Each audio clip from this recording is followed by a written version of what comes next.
Excellent, excellent. So really excited to kick off this webinar and chat about closing the mentoring gap. For a couple quick housekeeping items, I just wanted to direct your attention to some of the tools here in GoToWebinar. For example, number one, there is a question and answer tool on the right. So would love for you all to submit questions, anything that you'd love for us to reserve some time to chat about. And yeah, to get started, excited to begin with some introductions. Really excited to have Julia and Chad join me to talk about closing the mentoring gap. And I'd love for Julia and Chad to just give a quick introduction on their background and why this is relevant and why this matters so much to them. Julia, do you want to get started?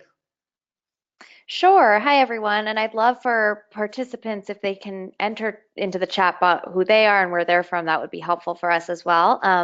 Like Adam said, I'm Julia Freeland-Fisher. I'm the Director of Research at the Clayton Christensen Institute, which is a small nonprofit, nonpartisan think tank that studies disruptive innovation in the public sector. And for the past few years, I've been really doubling down on looking at how technology and new innovative models can effectively expand students' networks and particularly put mentors that might otherwise be out of reach within reach for more students. So super excited to talk about this and share more of what we found. Awesome. And super excited to be chatting with you, Julia and Adam. This is Chad Littlefield. And when I was a little kid, I was sure that I wanted to be Patch Adams. So if you've ever seen that movie with Robin Williams, becomes a doctor to really heal people through connection. And I took a chemistry class in college and realized, ooh, maybe this is not what I want to do. 12 more years of this. And so what I realized I was still really obsessed with human connection and what makes that tick. And so thinking about mentoring gap, I could probably describe my entire path to where I am now as the co-founder and CEO of this company called We, by sharing 4 or 5 people's names or mentors who really helped me along the path. So it's a really nice trio here because I think we'll be able to cover 3 different kind of phases or parts of mentoring. So thanks, Adam, for getting us together. Yeah, no, thank you. And yeah, I'm obviously one of the co-founders of PeopleGrove here, and our mission is to really help students access mentoring because we really think it can transform their lives. And to Chad's point, why I thought it would be really interesting to have Julie and Chad join me today is Julie is doing some phenomenal research on why this matters. Hopefully PeopleGrove is doing some great work on making this possible. And Chad has done a lot of work in when you connect to people, how do you make those connections meaningful and not just one-off or superficial? So yeah, for a little bit of an agenda, just gonna start by covering what is the mentoring gap? What do we mean by that? And the truth is it can mean a lot of things. The second is just kind of highlighting really why this matters. What is the cost of the mentoring gap for universities as a whole, students, and society at large?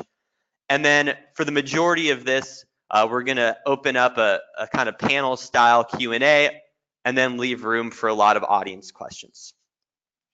So before we get started, I was interested to get your thoughts on what % of research universities do you believe mention the word mentoring in their strategic plan? So the strategic plan written by the president of the university, how many mention the word mentoring? And I'll give you, call it 15 seconds to think about that.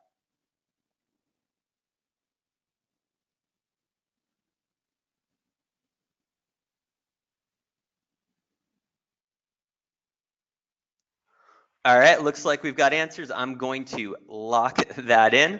And it looks like, if I close it now, half of you said 15%, a third said 30%. The answer is actually 65% of universities mention the word mentoring as a key goal of their strategic plan. Um, and something that I thought was actually really interesting is while this isn't the gap we'll be talking about today, that there is quite a bit of disparity between private universities and public universities in terms of their mention of this. But the reason why I wanted to start with this poll is it goes to show you how important this is to the strategy of our universities and how mentoring is core to enhancing the student experience. And so to start off, I guess the question is why is this so important? And for us, the reason is that there are tons of reasons why students may not progress during each phase of their student journey, whether that's new social and academic responsibilities, financial hardships, family issues. There are tons of reasons, but unfortunately, many students are asked to tackle these challenges alone, which certainly can be very overwhelming, where we feel like mentoring can have such a great impact on these students and these experiences is by way of a sense of belonging, access to social capital, so people who can not only guide them, but connect them to the next person, the next resource, which altogether increases opportunity. So the key thing there is I think we can all agree mentoring is incredibly impactful. But the sobering reality, and this is really the gap, is that these sorts of experiences are are not within everyone's reach. In fact, in a study that I'm sure many of you have seen from Gallup and Purdue, only 22% of college graduates said that they had a mentor who encouraged them. So on the one hand, mentoring can have such a big impact. It's part of the strategic plans of our presidents. Yet the sobering reality is most aren't lucky enough to have this access and this opportunity. And so the question for us, and we'll talk more about this today, is why? There are a couple of themes that we have found that our partners have seen, and I'll just list those, and by no means are these three all inclusive. The first is around ownership. So who owns mentoring? Who's focused on ensuring every student has this experience? The answer we've seen is it's not totally clear. Is it student affairs? Is it career services? Is it alumni? And the cost of that is oftentimes, rather than collaborating and bringing these experiences to life, departments can actually undermine each other's efforts. And I have a feeling that that might resonate with you as well. The second cause for this gap that we found is while every student, every graduate is unique, has different challenges, different goals, for those well-intentioned mentoring programs, they sometimes treat everyone the same. And that's, of course, problematic when we think about those diverse needs. So how do we meet the busy lifestyles of our alumni, the needs of our students, all in a personalized and accessible way? And then the last kind of point is, while we list this in our strategic plan, do we really treat it as a priority? Something that really struck me was within career services, the Hedginger report found that budgets had decreased by 11%. The president of Wake Forest actually said, when it comes to where career services ranks, it's somewhere just below parking. And don't get me wrong, parking is important, but I would hope that career services maybe is a little bit more funded as well. So that's kind of the why. And then the last thing I'll just talk about to set the stage is the cost of all of this. So again, this is not an all-inclusive list, but when our students don't have these sorts of connections, the cost might be student graduation. In one study for science majors at minority serving colleges, mentoring was seen to triple the rate of graduation for STEM majors. So number one, huge impact on graduation and success. Number two is that when alumni were surveyed about their experience and did they have this, if they did, they were measurably more likely to believe their education was worth the cost. When they didn't, they did not feel like it was.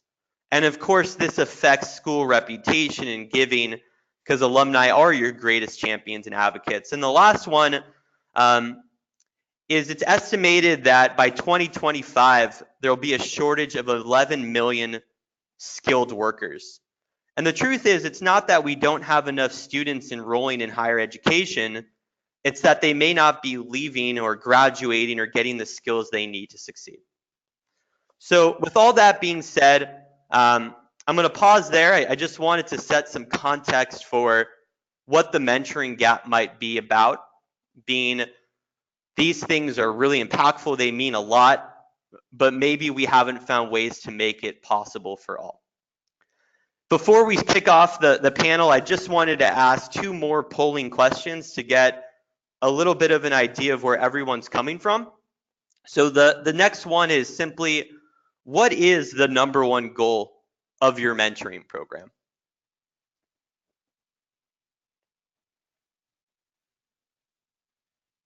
And I'll give everyone 15, 20 seconds to answer, and then I'm really excited to bring in Chad and Julia into the conversation as well.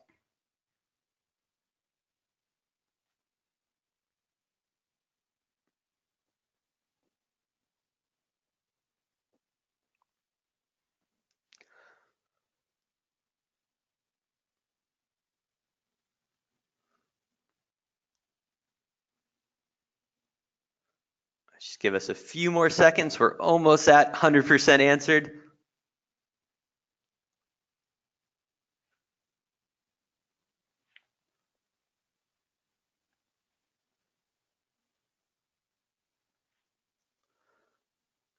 Interesting. All right, so I'm going to go ahead and close this out and share with you some of the results.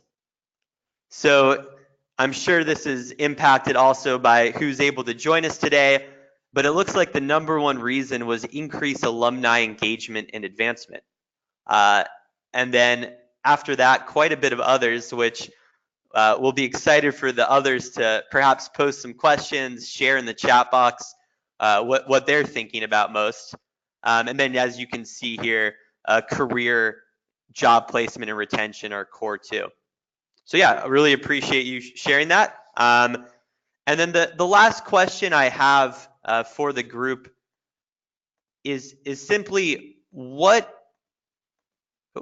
and let me go ahead and share it, is simply what are your top mentoring obstacles?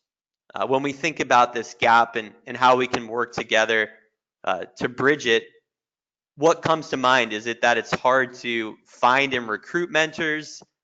Is it that there's just not enough resources to bring this? It's not, it's just a lot to manage. Is it a lack of data or insights out there on why mentoring and the impact? Or is it a lack of support overall from the university in investing in making these programs work? Or is there something else? And again, we'll be excited for you all to share your thoughts on that in the chat or anywhere else. And I'll just give you a couple more seconds to answer here.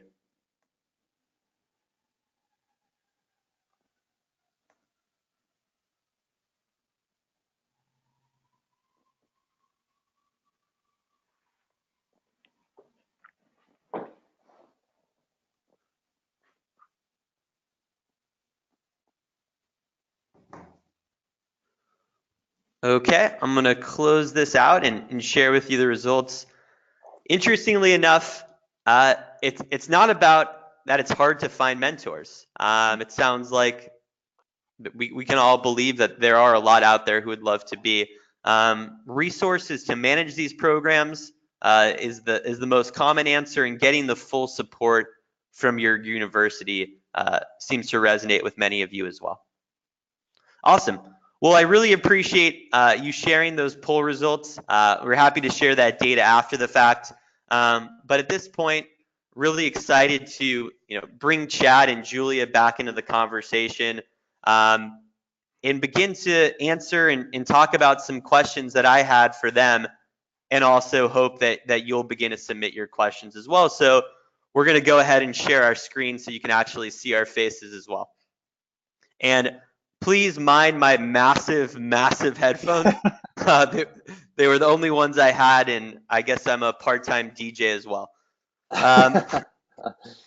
But yeah, kicking off, the first question I had is actually an interesting one. Is mentor even the right word? Like, are we using the right language or word to talk about this? Why or why not? And I think, Julia, you perked up a little bit, so I'd love to hear your thoughts first. Thank you, Adam.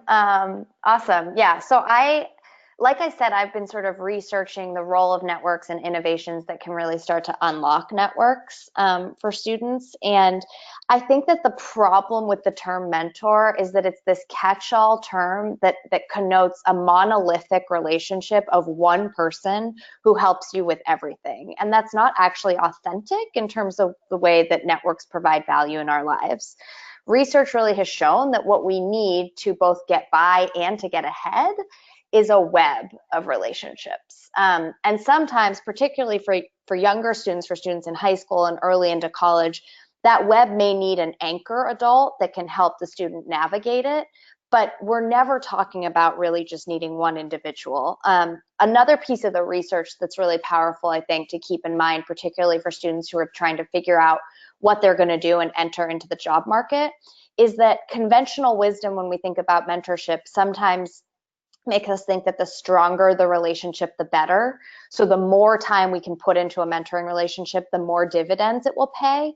But some research has actually shown that our weak ties, our mere acquaintances, are more likely to open doors to new opportunities because they're aware of things outside of our immediate orbit. They don't contain the same redundant information as our closest ties.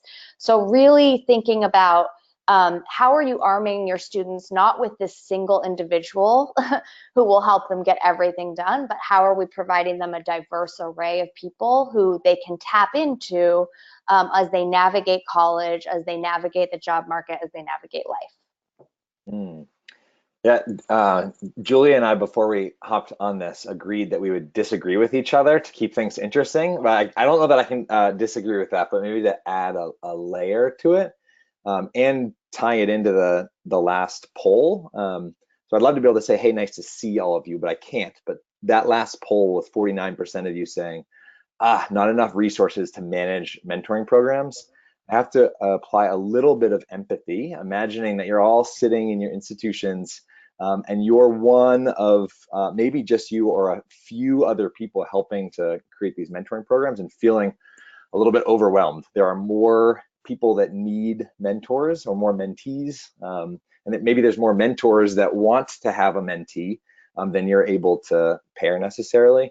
So with that empathy in mind, I think what I would add to what you shared, Julia, is this element of, so is mentor the right word?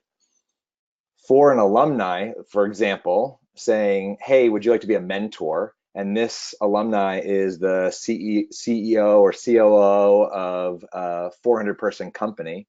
Mentor sounds like a big responsibility. But when you start to see the web of people that can connect, and that it's not about meeting Monday, Wednesday, and Friday from 4 to 6 p.m. with your mentee, but it's about being with them along their journey at key points. And you're not the only one, right? All the weight of this isn't just on you. So that said, I don't know what the exact right word for mentor is. It's an easy one, I think, internally to use, but externally, finding out whether it's even just words like conversation, inviting people to have a conversation with a student. That sounds a little bit more momentary, or create connections with alumni. That sounds a little bit more feasible and a little less committal. And in general, when you create that connection up front, if you're able to really facilitate that connection, it may turn into a mentor. But starting, like asking somebody to marry you before you go on a date is a little overwhelming. Yeah, I had someone just submit, how about sensei? Which Sensei, ooh, which Padawan or grasshopper. so that's interesting. Yeah, I think something to share from our research is we actually interviewed 20 students who in our mind had mentors. Like they connected with someone on the platform. Not a, I think only one of 20 people used the word mentor when describing the relationship or connection they had. They use words like I got help, but mentor, it's a bit of a strong word. It's an easy way to describe it, but it's not always like also how we think about this experience. Now I know we chatted about and I shared some thoughts on the mentoring gap. Um, but from my vantage point, this gap could mean a multitude of different things. Like on the one hand, we've defined it as this is really valuable, but not enough of students are experiencing it. For you, if I hadn't have shared that, like what would the mentoring gap have meant to you? You want me to go first, Julia, so you can Go disagree for with me this time? So I have a very particular lens, right? So if we were to put the three of us into steps of a mentoring relationship, we kind of talked about this before, that Julia has this amazing line of knowledge and research that I feel like is step one to really understanding the landscape of mentoring and where the needs are and where the gaps are. And then Adam with PeopleGrove, you and the team has created this really great platform that allows somebody who is strapped for resources in their mentoring program to be able to connect mentors with mentees at scale a little bit more. And then, so if you're step two, I'd like to see myself as step three. So what happens once you connect those people? And so my lens in terms of the mentoring gap is awesome. You have this platform that's now connected to human beings, and those human beings, where do they start? And even in an online environment, thinking about what's the first thing? How do you first connect? And so the lens for me is in the lack of understanding, especially as we're continuing to work with students who get to grow up with these in their lovely computers in their pockets. We have more time spent connecting with people with our thumbs than we do with our mouths and our faces. And so for me, that is the greatest gap. And I think that it totally is not impossible. It's a little bit of education, a little bit of skill building in terms of coaching students on how to create connection before content, rather than just going in cold for, hey, can I have a job? Finding out, looking at a potential mentor's profile and saying, what are you curious about on this profile? And can you ask some questions about that to learn about them? Because I have not met anybody, and I'll put myself in this bucket as well, that doesn't appreciate being asked for insights or thoughts or perspective at some level when you're kind of holding them in their highest esteem. So that relational gap is what I think of when I think of the mentoring gap. Definitely. Yeah, I mean, just breaking the ice is hard. It's hard to know what to say. Awesome. So to maybe like be a little bit even more like tactical, like what can our universities do to help students bridge some of these gaps? So maybe like, off of what you just said, that gap of building a meaningful connection, a meaningful conversation. Are there tactics that we can do to approach that? Yeah, sure. So Adam was probably setting me up with a somewhat leading question, because he knows that part of my work is, there you go, Adam. Part of my work is focused around creating tools to help people build those relationships. So we have created a deck of cards called We Connect cards that have 60 questions that we used over the course of 2 years, use Stanford's design thinking model, really hone this deck of questions that helps. For me, I've replaced the word icebreaker or networking or anything like that with the idea of building relationships of trust.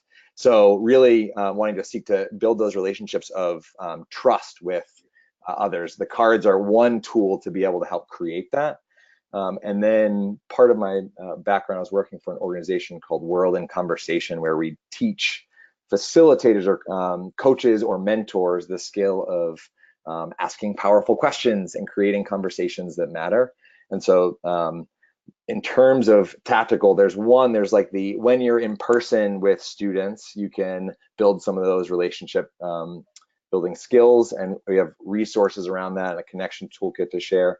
And then also, if you feel like you know how to do that, setting aside time to actually create time to educate those students, but also inviting alum as well to be curious about others, because I think part of the mentoring gap is if you set up this dynamic where there's not a relationship that's here, that it's easy to hop up on a pedestal and start giving advice that might totally be missing where they're at. And so the lens of really teaching and equipping people to ask powerful questions. So I'll be heading up to DC on Monday to work with George Mason to lead a workshop equipping their students in how to ask powerful questions to create those connections with their mentors, mentees, and the groups and communities that they work with. So that's like one skill, that low-hanging fruit. If you were to focus on one thing, you can teach people to ask, you can teach people to connect and build those relationships. Can I put you on the spot for a second, and like, what's an example of like a powerful question? So the name of the book that we've put out is a little bit of a farce. Let me see if I can find the picture here. In terms of, it's not a list of questions, because those questions are going to be really, really different. So if I answer that question with like here's an example of a powerful question, it's not necessarily going to be useful. But if I show you, so here's a pyramid of skills. I don't know how well that shows up. We can see it, yeah. So here's a pyramid of skills that we would teach students in terms of how to ask. So the way that I'm going to answer that question is, at the very base level, is being clear about your intention in the question that you're asking and stating that with the other. Because very often we have intentions that affect other people, but very rarely do we actually share those with the people around us. And so we're able to be clear about intention, especially in a mentoring relationship up front. And being empathetic in that intention setting. So if your intention is to get a job, that is not very empathetic for the CEO that you're connecting with. But if your intention is to learn more about their experience because you're interested in being an accountant, that is all of a sudden really inviting for a mentor to then share. So starting out with that, and then if you're not following your own natural, genuine curiosity, your question, the person receiving that question is going to know that. And so the perfect example is when you're asked, how are you? It's most often there's no natural curiosity in it. And so we feel comfortable answering with good, fine, or not a real answer. I must say, when I was thinking about mentors, because they're a role in this too, it's not just students being curious. As you mentioned, it's mentors. I did have this like card in my hand, and it says, what things hold you back from doing what you really want to do? I'm just imagining if our mentors asked a question like that, how trust and just elevating that conversation could be built, versus more the like, why accounting? I think that could be really powerful. And I guess I want to hear from you, Julia, like in terms of what universities can do to help students bridge these gaps, and maybe we're thinking of a different gap now. What comes to mind for you? Yeah, so I'm not going to disagree with Chad, sorry, but I do come at this from a completely different angle, which is an equity lens. So 50% of jobs, an estimated 50% of jobs come through personal connections, but students do not have equal access to networks, right? So even if you can do everything you can to close achievement gaps or invest in your students' human capital and successfully graduate them, if you're not tackling that last mile of entry into the job market through networks, we're not going to have an equitable system. And so I think the gap for me is students whose parents have not graduated college, students who grow up in low-income neighborhoods, are less networked into the knowledge economy at a macro level. And so we need to figure out ways to build those networks and to Chad's point, make those networks authentic and trusting relationships. And there's a bit of a tautology from a research lens to that, because in sociology, there's a term called homophily, which is basically birds of a feather flock together. Similarity breeds connection. So if you perceive someone to be different from you, from a different background, that can impede trust. So you could set out to try and tackle networking gaps, but you could be emphasizing difference so much that you're actually shooting yourself in the foot in terms of building authentic, trusting relationships. And so tactically, what that means is, we need to think about, using tools like PeopleGrove and other technologies that are emerging, how are we putting new relationships into reach for students, particularly those furthest from opportunity? But B, how are we starting those interactions by surfacing similarity, which may not be readily apparent if you feel like you're from a radically different background from the person that you're connecting with. But if we stick with this term mentor, and we're constantly, using Chad's visual, emphasizing asymmetry, you've already decreased the likelihood of forging a trusting relationship that could pay returns down the line, or that could help you just have a happier life, because better connections lead to longer lifespan, literally, right? So not to sound like this is only about getting jobs, this is actually about thriving more broadly.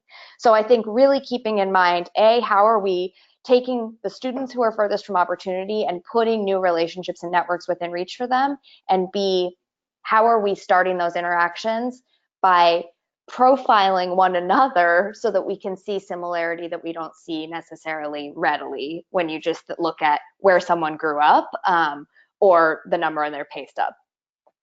For sure. I'm gonna keep pushing the conversation along, because I'm also seeing some questions submitted that I think segue nicely to this question, which is digital or in-person connections. What do you think? Ooh, yes. Yes to both. There's a way that as someone who loves and values those in-person, face-to-face relationships, and believes there's no replacement for getting two human beings or more human beings in a room together to really connect and listen to each other, and there's a certain messiness with that relationship that we get to clean up digitally because we get to backspace what we say. That said, I think one of the questions that, as we think about digital communications, that we're sometimes asking is, how can we make this most like being in person?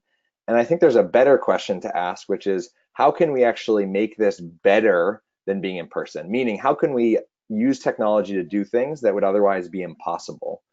For example, right now, everybody's able to type in questions and chats. Whereas if we had 150 people's audio or 150 people in a room right now, it would be not feasible for Adam to be able to look at people's questions and for us to be able to answer and create this dynamic conversation. So this is one small example where I feel like technology is able to amplify the way that we're able to connect at scale. But then again, getting in person, what Julia mentioned, like the amount of research that exists about social connections role in our health and well-being is huge. Like, we literally live longer when we have ongoing, lifelong, deep relationships with people. And so if we're able to create, I don't know that those can be sustained purely. I feel like they can't be sustained purely digitally, but they can be started digitally, which is why, to be honest, I was even interested in partnering with PeopleGrove in the first place, because you've created this platform that's allowed people to start those connections. And then if they continue them offline 3 months now, which is a problem that you need to sort out, because in terms of how do you measure that, like, you're creating all this great ripple of impact that people are then meeting together in person potentially, and you don't know about it because they're not like checking in. But the point is to create an impact and bridge this mentoring gap. And so I think technology has a superior ability to be able to spark those connections. Yeah, I'll just chime in here. So I've been working on a book on technologies that expand students' networks. So this question is super close to home. And about 3 years ago, as I was just getting started on this research, I read two books, one called The Village Effect by Susan Pinker and the other called Reclaiming Conversation by Sherry Turkle. And I was like, well, crap, like this is a lost cause, because both of them were arguing essentially that empathy is crucial to our survival, that conversation is dying off because of technology. But I sort of turned a corner in the research for a couple reasons. And one is because as a student of disruptive innovation theory, I am super convinced now more than ever that technology has a competitive advantage when it comes to diversifying our weak tie connections. And weak tie may sound lame or cursory, but we actually know from the research that those are doors to opportunity. And so if we can use technology to do that, that's win-win.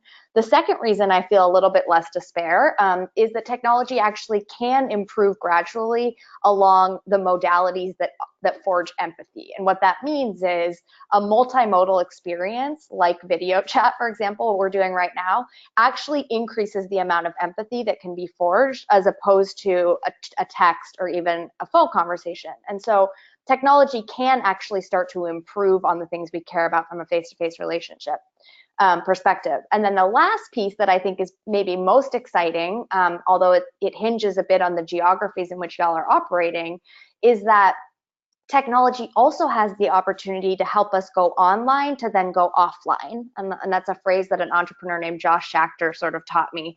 But there are platforms starting to emerge that almost like an Uber or a Lyft or an Airbnb unlock access to in-person opportunities, right? They allow us to tap into latent social capital and coordinate opportunities that then happen offline.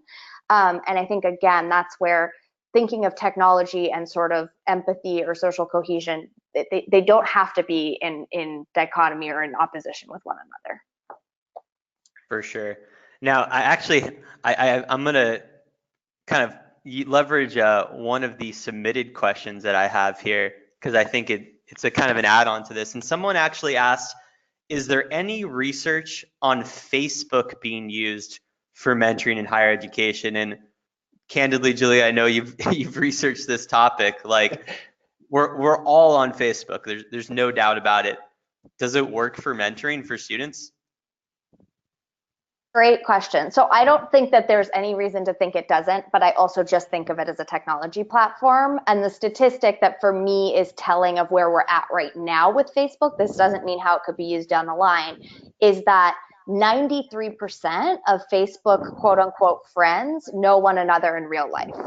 Meaning Facebook has not been a tool where we've effectively been able to reach beyond our offline networks to diversify even those weak tie connections. And so what that tells us, again, it's not really a technology problem. None of this, I mean, to be clear, right? We were on the struggle bus this morning making this webinar work, but like technology is there, right?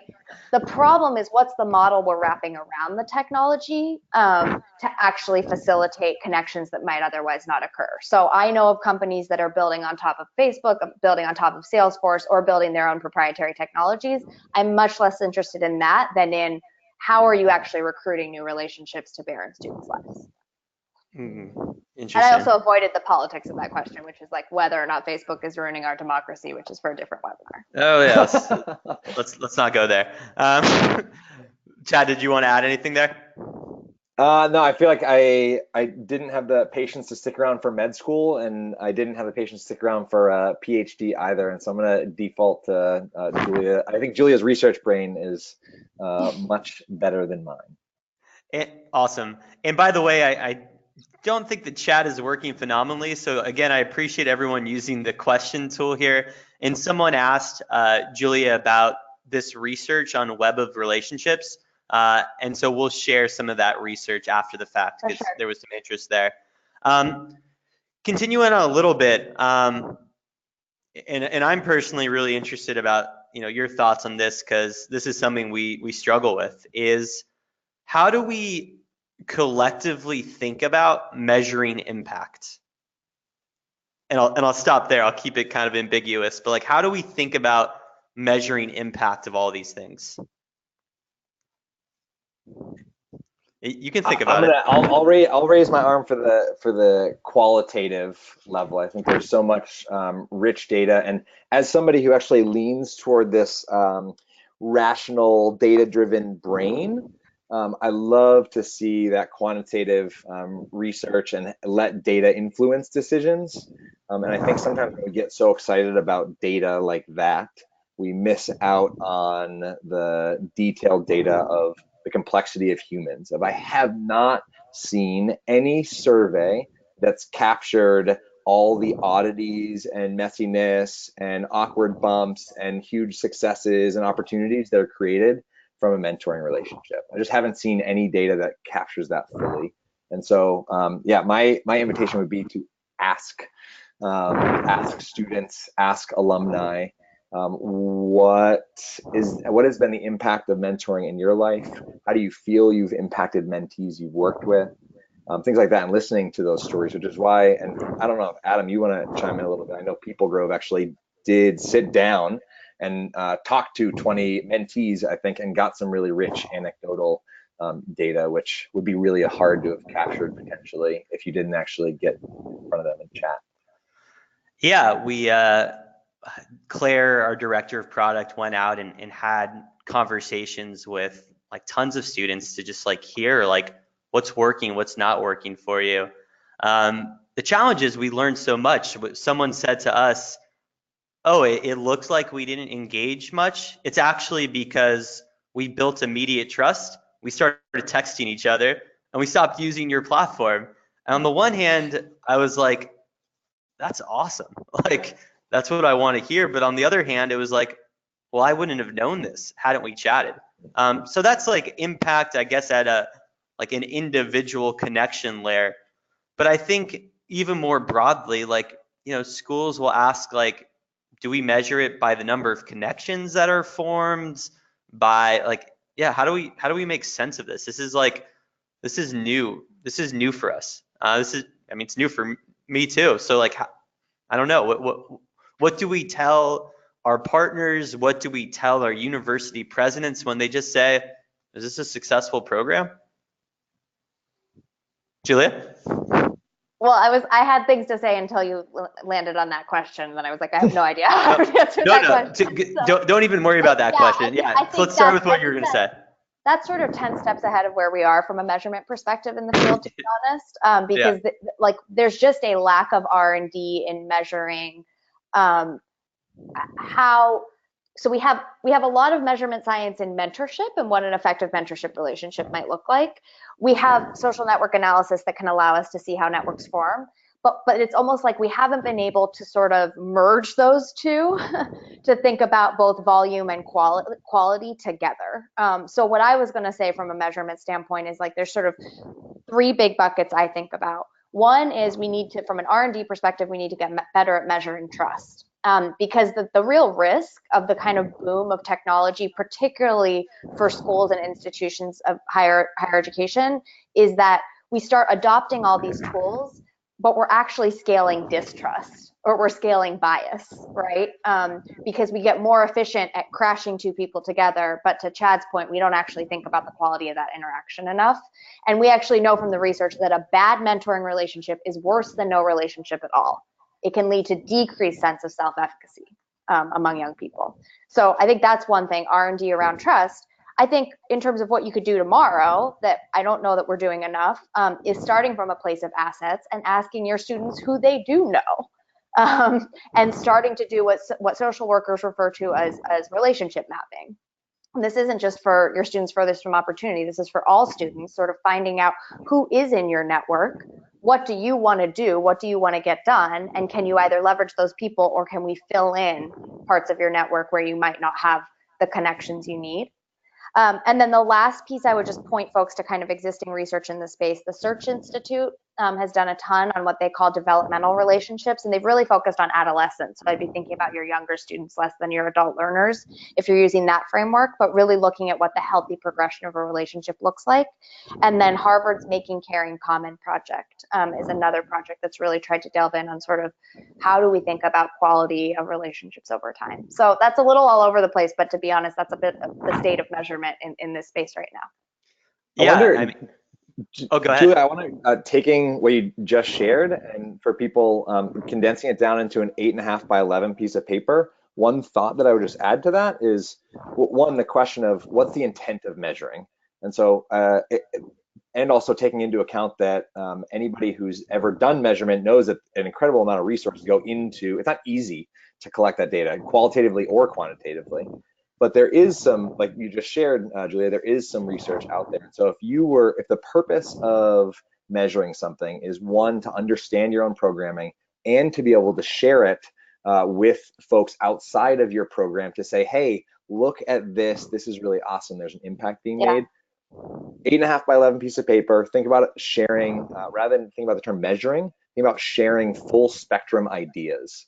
So some people are going to really connect with stories. Some people are going to really connect with stats. And so if you can chunk up an 8.5 by 11, one sheet of paper into, here's a metaphor for what mentoring looks like with a couple words.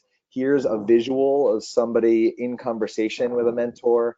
Here's a stat about that Adam shared on this lovely PeopleGrove webinar about the impact that mentoring can have. Here's a story or a quote, a testimonial from a student. Like that, I think, might start to accomplish the aim of measurement for your own program and university, at least for there's other intentions, and obviously that's a very narrow scope, but just to make things a little bit more actionable or accessible. Well, and I like that, Chad, because it starts with the student. The last thing I was going to say for those of you who are going to your administration to try and, it sounds like, lobby for more resources for mentoring, right? Like, metrics matter because if you're only focused on enrollment, retention, graduation as sort of your core metrics that obviously animate the business model of most higher ed institutions, over time, you will resort to using chatbots to do a lot of the things we're talking about, or virtual reality to do a lot of the things we're talking about on this call. And that makes me very nervous because that means you're not investing in the reservoir of student social capital that they can use down the line when they're those alumni that you're actually trying to turn to for different sorts of support. And so keeping in mind, like, if you use those short-term metrics as your measurements, you'll lose the bigger picture that I think Chad's trying to illustrate here. And you will be tempted to turn to cheaper solutions that have nothing to do with relationships. For sure. I also, there was a comment posted that I wanted to share that I thought was really sparked some ideas for me from a measurement perspective. And it was, would you recommend we ask our mentees or our mentors, do you trust your mentee or mentor, as a way to measure the quality of the relationship? That if you trust them, maybe that signifies that you've got into a level of quality that is quite high. I'll just let that just like settle, that kind of just for us all to just think about collectively. I don't think there's a right or wrong answer, but just thought that was an interesting thing to share with this conversation. I know time is rapidly flying by. Is it okay if we go, one or two more questions? Yeah, you can turn those one or two questions into a lightning round if you want. All right, yeah, well, yeah, we can quickly kind of run through these. And the question I had is, like, from your vantage point, like, let's assume the goal is that every student has this experience, this mentoring experience, or an experience where they're having access to weak ties and having a full team behind them. Like, obviously, we asked the audience what the biggest obstacle is. Is it resources? Is it university backing? From your vantage point, what do you see as the biggest obstacle to meeting that larger goal?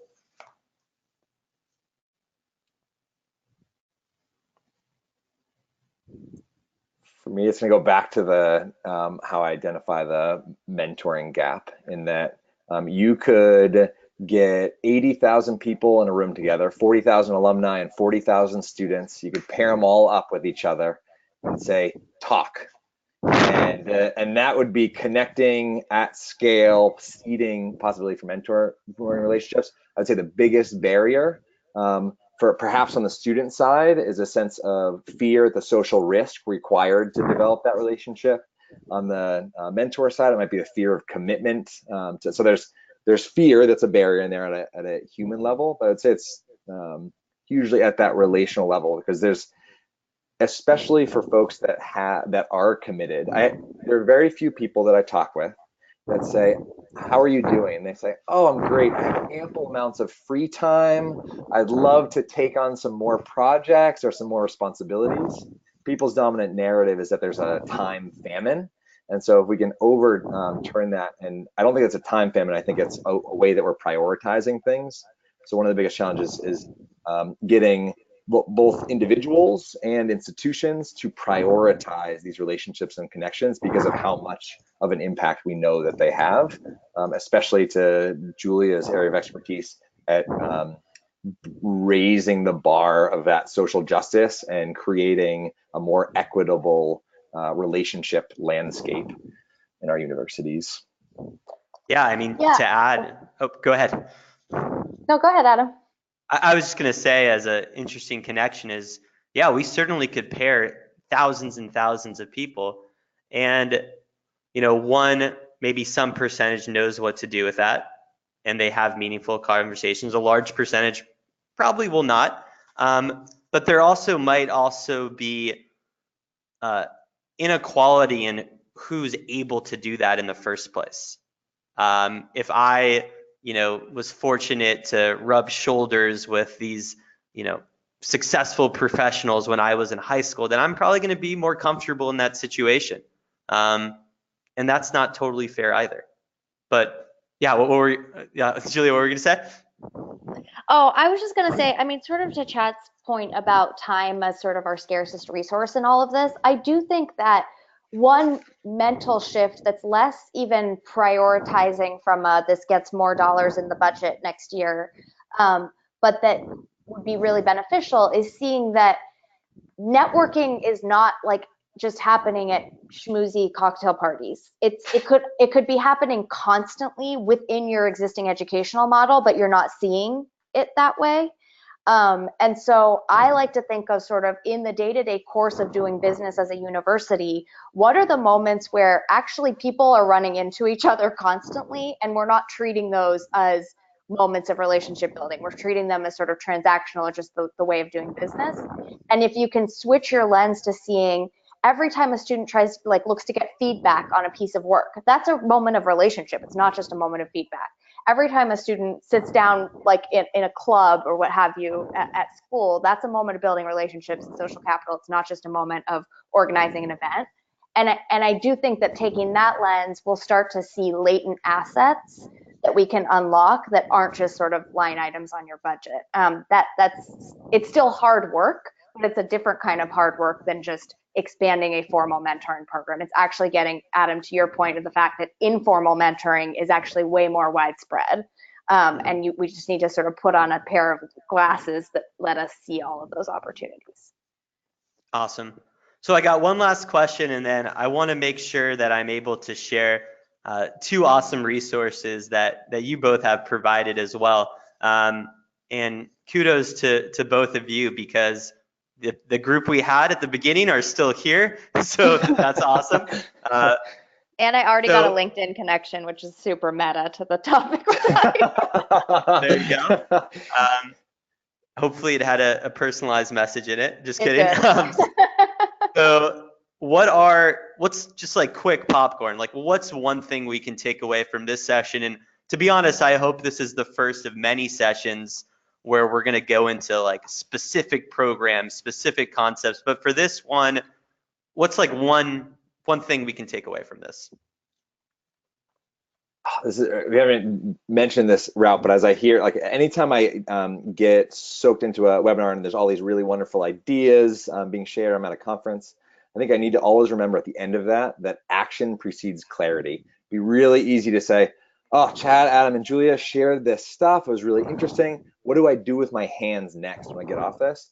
And just kind of giving ourselves the freedom to act imperfectly, and then that will actually bring about clarity as we go, and it'll do it a lot faster than if we sit in our chair trying to imagine what would be the right way to proceed. I think for mine is less inspirational and more technocratic, but for me, there's just the way that we're doing this webinar, what PeopleGrove has built, and what a number of other entrepreneurs are building in this space. Like I said, we have the technology to do incredible things. the next step is figuring out what's the coherent model that gets wrapped around that technology with equity of access in mind.